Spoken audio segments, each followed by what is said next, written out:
Welcome to Revenza Tales, where betrayal and brutal comebacks fuel your passion. Smash subscribe, hit the bell, and spread the word to friends who battle for their truth. Imagine having to deal with your family's venom on a wedding day, their deception about your life revealed. What would you do to take back your story? Hold on for a story of confrontation, grit, and unbeatable determination. My name's Jess, and I reside in a bright spot in Santa Barbara, California, with my husband Sebastian and my 8-year-old son, Liam. Things have been good to us, but weren't always so. That morning, while the sea air blew across our beachside city, I put on a navy blue dress, fluffed out my earrings, and prepared for a function I was not looking forward to, a wedding at an upscale beachfront hotel. Sebastian, dashing in his sharp suit, smiled while fixing Liam's tie. "You ready for this, Jess?" he asked, his eyes warm. I pasted on a smile. As ready as I'll ever be. The truth was, I wasn't. The wedding was for Sebastian's friend, someone I hardly knew. Most people there were his work friends, doctors, hospital administrators, people in networks that I didn't quite belong to. I'm not reserved, but I've always been a stranger at these things, smiling cordially as names and faces fade. Sebastian's a pro, shaking hands, laughing with ease, but I'm just along for the ride. I did go though because he invited me. I'd do anything for him and Liam. The hotel was stunning. Glass and white stone, chandeliers glinting like stars, waves crashing against the terrace. I stared, awestruck among the dressed-up suits and sequin dresses. Sebastian had stepped away to welcome a hospital board member when I slipped away to look for a restroom, requiring a moment to catch my breath. The marble corridor rang out with my footsteps, my thoughts wandering, when a piercing voice broke through. "Look at her, strolling as if she fits in here." A woman snorted, audible enough to make the hairs rise on my neck. Who admitted that nobody in? My heart pounded. I stopped, the words not only gossip but directed, intended for me to hear. I looked around. No one looked at me, but close-by guests sneered, whispers abuzz like static. My initial reaction was to continue walking. I've experienced enough meanness to realize it isn't worth responding to. But the voice grew louder, uglier. "Hey, you don't ignore me, you pathetic wannabe." My name's not wannabe, and I wasn't about to let some stranger spoil my day. I hurried up, but footsteps clicked behind. A hand clutched my arm, pulling me so hard it hurt. I turned, shaking off, and confronted a woman with an angry glare. She staggered theatrically, clutching her chest as if I'd shoved her. Another woman hurried over, giving me a dirty stare. "Megan, you all right? Why is she being so harsh?" Megan, the name struck like a chill. My sister, her hair styled to perfection and designer dress not disguising the venom in her eyes. I hadn't seen her in years, not since I broke with my family. "What's going on?" I asked, voice firm over the knot in my belly. "Who are you?" Megan's mouth fell open, eyebrows rising. "Who am I? You're joking, right? How dare you pretend you don't know your own sister?" She motioned to the woman at her side. "And this is our mom. What, you forgot her too?" I watched them.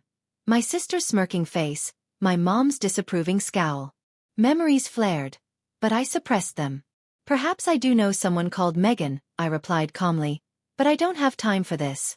Their rage bubbled up, but 3 men rushed over. "What's with the yelling?" One demanded, voice cutting. "My dad." His face furrowed with annoyance as he glared at me. "Megan, you're not even in your dress yet. The ceremony's about to begin." Another man, younger, stopped dead when he saw me. "Jess, what the hell are you doing here?" He stuttered, face ashen. "Dan, Megan's fiancé." Megan pointed at me, voice rising. "This intruder crashed my wedding. Get her out now." My dad's eyes narrowed, my mom gasped. Dan looked scared, gaze darting between us.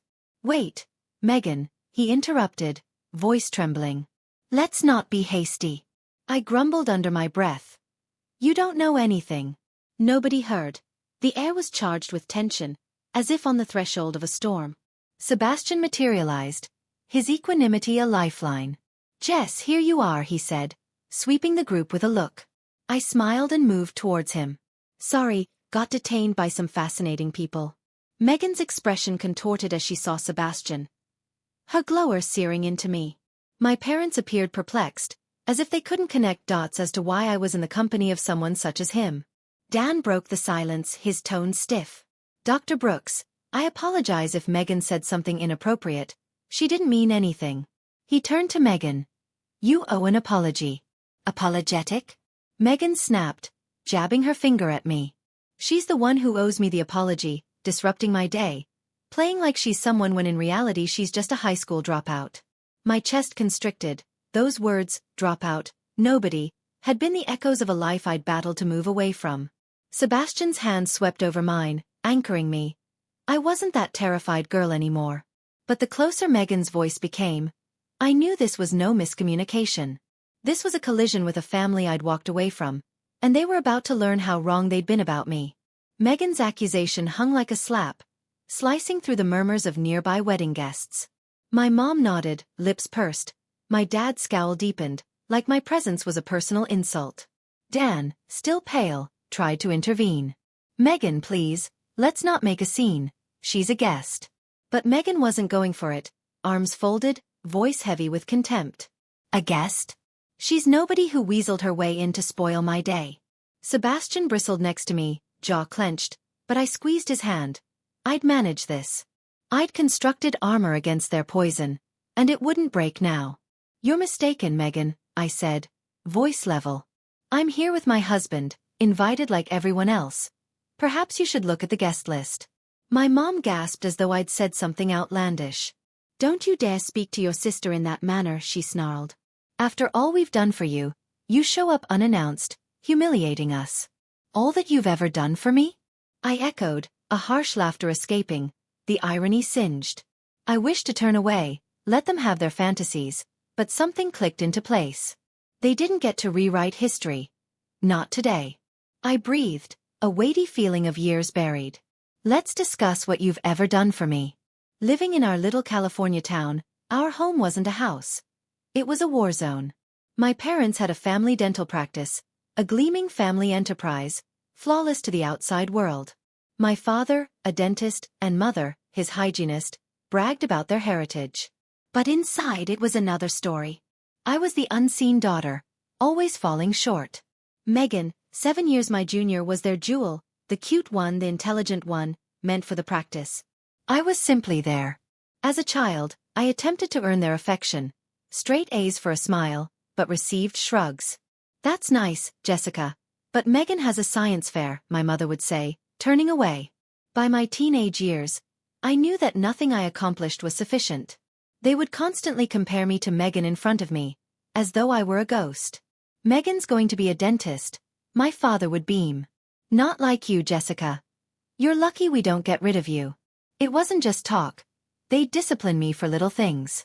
Spilling juice resulted in no supper, while Megan received ice cream for a B- grade. I lay awake in our small house, the oceans rumble through the window, fantasizing about escape. I left at 16, worked odd jobs, got my GED, made a life with Sebastian and Liam. And now, standing there in that hotel corridor, their deceptions about me dropping out hurt, but I wasn't that girl anymore. I stood up, standing tall to Megan's glare. You don't get to say I'm a nobody. I've created more than you can ever realize. The group fell silent, sensing a tempest brewing. The sound of Dan's broken phone cracked in the hotel corridor, silencing the wedding guests' whispers. Megan stood panting, her colorless face pale, high heels suspended over the crushed device. You don't need to check. Just trust me, she bellowed, voice raw. My parents rushed to her, attempting to soothe her, but she pushed them away, eyes crazed. Dan gazed, shock giving way to disgust. Megan, what's wrong with you? He whispered, backing away. The crowd murmured, some snapping the mayhem, their phones shining in the chandeliers. I stood beside Sebastian, his hands steady on my back, feeling a strange calm. The girl who'd cried herself to sleep over their cruelty was gone. I'd built a life they couldn't touch. A business, a family, a future. But Megan's meltdown wasn't enough. I needed to expose the truth, not just for me, but for everyone they'd hurt. Growing up, our house was a battleground, not a home. Missing a chore resulted in sleeping on the porch overnight in the rain, the ocean thunder rolling over my shivers. For not sharing my study notes with Megan at 14, they locked me in the garage for the whole weekend. Nothing to eat, no blanket, only cold concrete. My hands trembled, attempting to warm up, while they laughed it off. Toughen up, Jessica. Megan joined in, teasing my clothes, my appearance, anything to feel superior. Senior year, I won a state college scholarship, but Dad scoffed. College for you? You're not suited for that. Work. Help out. Be thankful we took you in. Megan smirked, fantasizing about the dental school they'd cover. That evening, I began taping their words into my phone, secretly tucked into my pocket. Every bitter comment, every threat, my anchor, evidence I wasn't hallucinating the anguish. By age 16, I knew I had to get out. I waitressed, tutored, cleaned houses, spared each penny, falsified my hours so they wouldn't seize my pay. When Megan complained that I was distracting her studies, they expelled me, believing I'd grovel to return. I leased a small studio apartment and never glanced back. Brutal, but liberated. Juggling 2 jobs and school at 17, I was alive. And now, at the wedding, their contempt, defective daughter, failure, spurred my determination. They didn't know I'd graduated from college, started Coastal Care Catering, married Sebastian. Megan's voice had sliced through. You're nobody, Jess, a high school dropout. My mom, we should have cut you off years ago, a disgrace. My dad nodded, repelled. Dan intervened. Megan, stop. She's with Dr. Brooks, invited. Sebastian asked. Dan, what's going on? My dad recognized Sebastian. Dr. Sebastian Brooks of Bayview Medical Center? My mom gasped. The Brooks family. Megan went white. Dan, flushing, said, Dr. Brooks, I apologize. I didn't know Jess is your wife. Jess, you're married to Sebastian Brooks? I nodded, smiling. Yeah, that's my husband. Dan went on, unevenly. You're the CEO of Coastal Care Catering, providing half the state's hospitals? My dad stuttered. CEO? Her. She barely graduated from high school. I took a breath. I graduated college, paid for it myself, established my business, married Sebastian, whom I met in college. You never checked in after you threw me out. Megan laughed. Hard. You, college, a CEO? Stop lying. My parents nodded, holding tight to their story. Dan's brow wrinkled. I've heard of Coastal Care, they're massive. Jess, you own that? Sebastian, beaming. She does. Jess started it from scratch, she's a genius. My mom shouted, we never gave you permission for college. You were supposed to help us. My dad. How did you afford it? You had nothing. I locked eyes with them. I had nothing because you gave me nothing. I held 3 jobs, earned scholarships. I didn't require your approval, I was of age. Megan, face turning red. You're lying to embarrass me on my wedding day. Dan's eyes grew stern. Megan, I've met Jess's team. Her company is legit. Why are you so confident she's lying? Megan paused. My parents exchanged uncomfortable glances. I wasn't finished.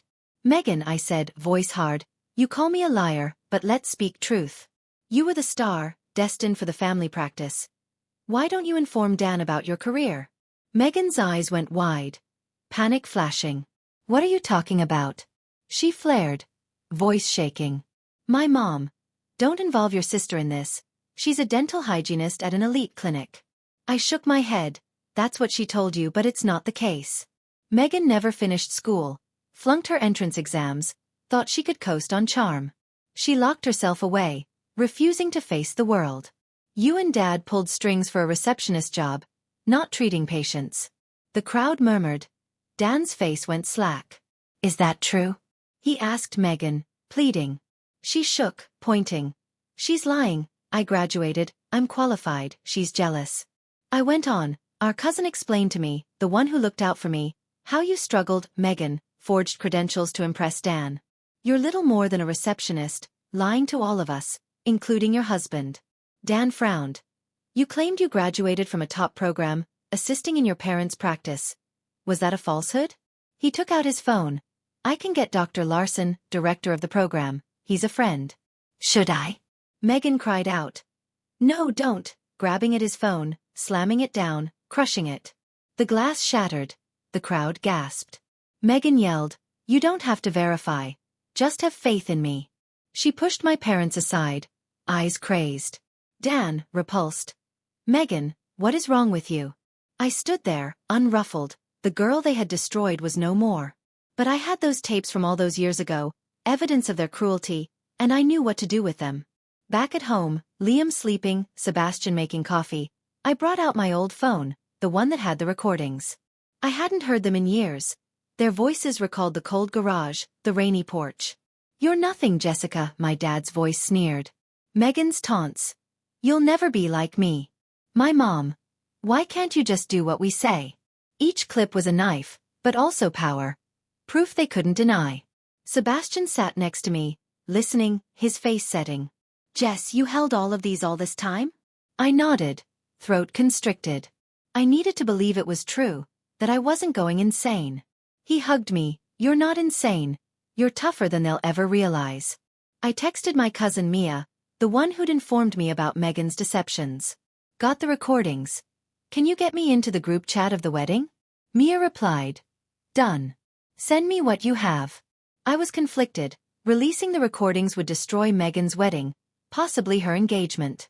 But they'd attempted to erase me, and I was no longer invisible. I sent Mia a file full of clips of my parents' abuse and Megan's insults, along with a message. "This is who Megan and her family actually are. They lied about me, and they're lying about her career." Mia invited me to the chat, and I sent it off, my heart racing. Guests' phones beeped. Rumors flew like wildfire. By dawn, the conversation was abuzz. People challenging Megan's credentials, my parents' integrity. A guest, an administrator in a hospital, messaged, "I know Dr. Larson. He can tell you if Megan graduated." Another, "I'm with Coastal Care. Jess is the real thing. Why are they lying about her?" Megan's flawless pretense was disintegrating, and I felt no remorse. They'd founded their lives on deceit. I'd founded mine on honesty. Sebastian squeezed my hand. "What's next, Jess?" I looked at the ocean through our window, waves crashing like my resolve. "I'm not done. They need to face what they did, and I've got more to show." Megan's meltdown wasn't my victory. It was her own undoing. I turned to Sebastian, voice quiet. "Let's go. I think we're done here." He raised an eyebrow, surprise in his eyes. "Already?" he asked, but his smile was gentle. I nodded. "Yeah, let's grab a cake for Liam. He's been begging for that chocolate fudge from the hotel bakery." Sebastian chuckled, hand finding mine. "Sounds perfect." We walked away, Megan's outburst fading behind us, the ocean breeze weaving through the hotel's open doors. I felt no anger, no need to gloat. Just relief, like a weight I'd carried for years had lifted. They'd tried to break me, but I'd built something stronger. A life with Sebastian and Liam. Now I was walking home to my actual family with a cake and a tale of how some wars are won by disappearing. In the hotel bakery, the aroma of freshly baked pastries and chocolate enveloped us like a comfortable blanket. I chose a shiny chocolate fudge cake, picturing Liam's smile. Sebastian squeezed my hand. Eyes gentle. "You all right?" I nodded, lighter than in years. "Better than all right. Let's go home." The Santa Barbara sunset colored the sky pink as we drove, the Pacific's waves shining beside us. I eyed the cake box, this tiny reminder of the life I'd chosen instead of their madness. Days later, rumors from the wedding came back to me through Sebastian's co-workers. Megan's breakdown was the buzz at the wedding, her deception falling apart before them all. Dan, embarrassed, pounced on her accusations. It wasn't long before the truth was out. She had invented her career, pretending secretarial work was experience. Worse, Dan had his own issues. Allegations of overcharging patients and skimping on his clinic. A suit was filed. Shortly thereafter, University Hospital terminated him. Their relationship disintegrated under the strain. By the end of months, they were divorced. My parents fared no better. Their dental practice, already failing due to poor management, suffered the coup de grace. Word spread about their treatment of me. Patients stopped coming, the small town turning its back. They'd favored one daughter, abused the other, and their reputation paid the price. One afternoon, they stormed Sebastian's hospital, causing a scene at reception. "We're Jess's parents," my dad shouted. "She's the daughter-in-law of this hospital's owners. She owes us." Sebastian's parents, who'd always treated me like their own, stepped in. "You don't belong here," my mother-in-law told them, voice like steel. "Jess is our family, not yours." My parents crept away, faces ablaze. They left messages, begging for connection. I never called back. Their clinic closed shortly after, their reputation in shambles. They fought for work, but no hospital would have them, their reputation a shadow they couldn't escape. Megan's fall was more drastic. Following the divorce, she collapsed, indulging in a disreputable doctor, believing an affair would get her a better job. When it imploded, his wife sued, so Megan had nothing. My parents, who had referred to me as the shame, turned on her too, ostracizing her when the scandal broke. I heard about Megan from our cousin Mia, that she was drifting, getting odd jobs in seedy areas, that her health was deteriorating. Part of me ached for the sister she could have been, if our parents hadn't pitted us against each other. But that ache faded fast. She'd made her choices, just as I'd made mine. I focused on what mattered. Liam's health scare had shaken us, but a second opinion from a trusted doctor led to the right treatment. He was himself again, laughing, running, his eyes shining with a happiness that made all the struggles worthwhile. Sebastian and I continued to build. Coastal Care Catering expanded, signing with additional hospitals. Love filled our home, the sound of the ocean through our windows a reminder of the life we'd built. The past, with all its hurt, was a storm in the distance I'd endured and left behind. One night, while Liam was decorating leftovers from the fudge cake, I scrolled through my phone.